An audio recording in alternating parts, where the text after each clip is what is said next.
Okay, this is the local trade copier now. So this is my sender here. So this is my sender and this is my receiver here. So this is my receiver.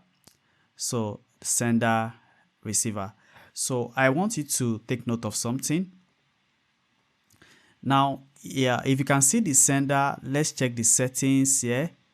Look at the settings of the sender. CP1 means you want to send the trades to the computer one.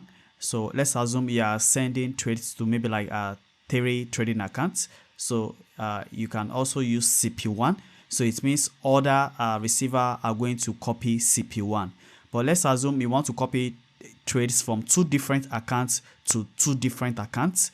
So you might use CP1 here, and another account you are sending from, you can use CP2. But for the sake of this explanation, let's use CP1 as the ID. So once you go to common, you allow all this, then you come to inputs, then you click OK. So everything is set here. Then when you come to the receiver, let's check the settings here. You can see it is copying from CP1. But let's assume you set this to CP2 and you click OK. It means any trade coming from this sender here is not going to copy to this receiver, because this sender is using CP1 and you are using CP2 here, you understand? So for this sender to copy to this receiver, so it means you have to change this to CP1 also, you understand? So this should be CP1. So this should be CP1. Perfect. So it means if this is CP1, computer 1, this can be computer 1. So it means you can copy trade from this sender to this receiver. Now, let's go through all the settings of the receiver now. So look at the receiver here. These are the settings. Right now, we can copy a trade. Let's just make an example. Let me click on new order. Let's click on buy now. So you can see there's a buy trade of AUD/USD, there's a buy trade of AUD/USD. The only difference here is that I did not set take profit and TP, but there's take profit and TP here. And the reason is that on the receiver, it is already being set. So let me show you other things here in the settings. So look at the settings here. Let's take it one by one. Look at the lot size. You can decide to choose fixed lot size, which means when you copy, when you place a trade here, 0.01 is going to also copy 0.01 here. That is the reason why the fixed lot size is 1. So let's check another settings again. So you can see fixed lot size. So let's assume this lot multiplier. Anytime you choose your fixed lot size, it means you have to choose this multiplier. So it means this 0.1 here times 1 we give this 0.1 here. You understand? Let's assume we change this to like 2 and we click OK. Let's try OK and let's see what is going to happen. So it means if this is 0.1 here, so this times 2 will give us 0.02. But let's try it out to be sure. Let's try it out here. So let me close this trade. So once you close this trade will also go. So now let's click on new order and let's click on sell now. So you can see from here, you can see 0.02 lot size and this is 0.01 lot size. Now let's check other settings again. Let's check other settings again. Now look at the pip difference. This means slippage, you understand? Sometimes the market might be very, very fast on the sender, and on the receiver, you might be using a different broker. And let's assume you enter a buy trade on the sender side, and before it gets to the your broker, maybe there is a gap of maybe like 5 pips. So it means the trade is not going to come into your receiver because it is greater than this 3.0. That's the meaning of this pip difference. So it means the sender and the receiver broker, the price difference between them must not be greater than 3. You understand? Now let's talk about something else again. Let's talk about this reverse. Then before we go to this reverse, I have to show you something again. You can also decide to choose percentage based. So for the percentage based, you can look at the calculation. So this calculation is going to let you know the lot size you're going to get in your receiver when you place a trade on your master. So let's assume you want to also work on these symbol settings here. So you might decide to say, I only want to copy Euro USD, GBP USD, or USD JPY. But let's assume you're not, you don't want to copy a particular pair. You want to copy all pairs. Just leave this area empty. Just leave this area empty. But let's assume you want to copy only Euro USD. Then it means you are going to change the settings. Let me show you how to do it. Just input Euro USD here and you click on OK. So it means once you place a trade here, it's not going to bring us any trade here. You see, it's not going to give us any trade here. No trade is going to come here because you have instructed the EA to only copy Euro USD trade. Now let's try to copy, open a trade on Euro USD. Let me go to new chart, Euro USD, and let's see if it's going to copy the trade. So new order, let me click on sell.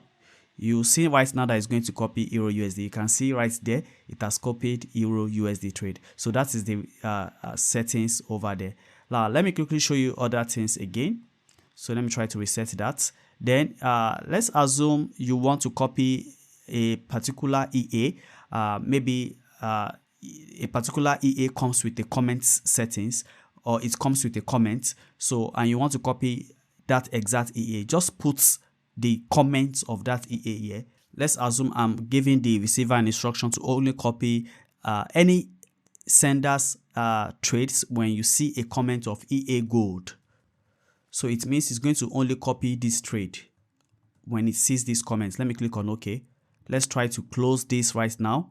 Let's try to close this. Let's try to close this. And let's see what's going to happen. Let me open a new trade and let me just click on buy. You see it's not going to copy the trade. It's not going to copy the trade. See, it's not going to copy the trade. You're not going to see any trade there. But now let's assume I'm trying to put in new order here, and I'm giving it a comment here, EA gold, and I'm clicking on sell. You see it's going to copy it. You can see from here it's going to copy it. That is why this this local trade copier is very, very powerful.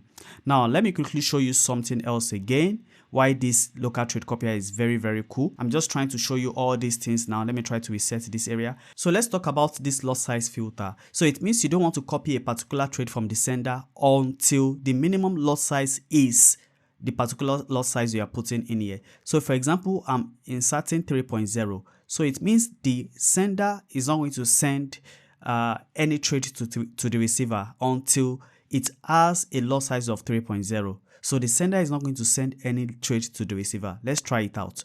Let me open a new trade. Let's try to close this. Let's close this. Now let's open a new trade, sell. You see it's not going to copy the trade here. It's not going to give us any trade here.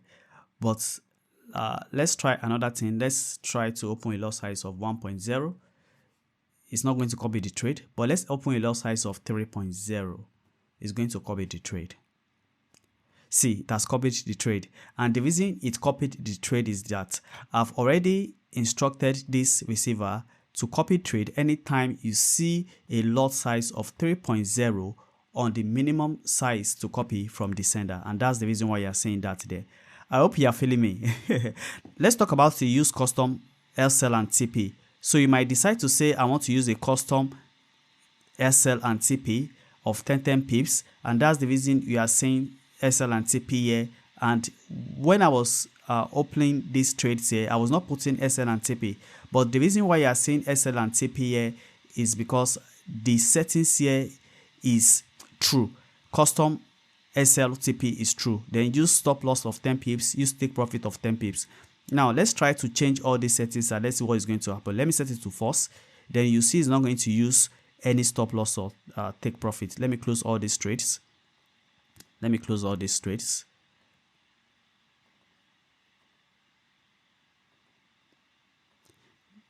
Now let me click on new order and let me click on buy trade. Now you can see it is not using any SL and TP, no SL and TP. You can understand. So if you are watching this right now, you can see that this local trade copier is worth using, because a lot of traders really want to use a local trade copier because they will want to manage a lot of trading accounts, but they want to do that without going through a lot of stress.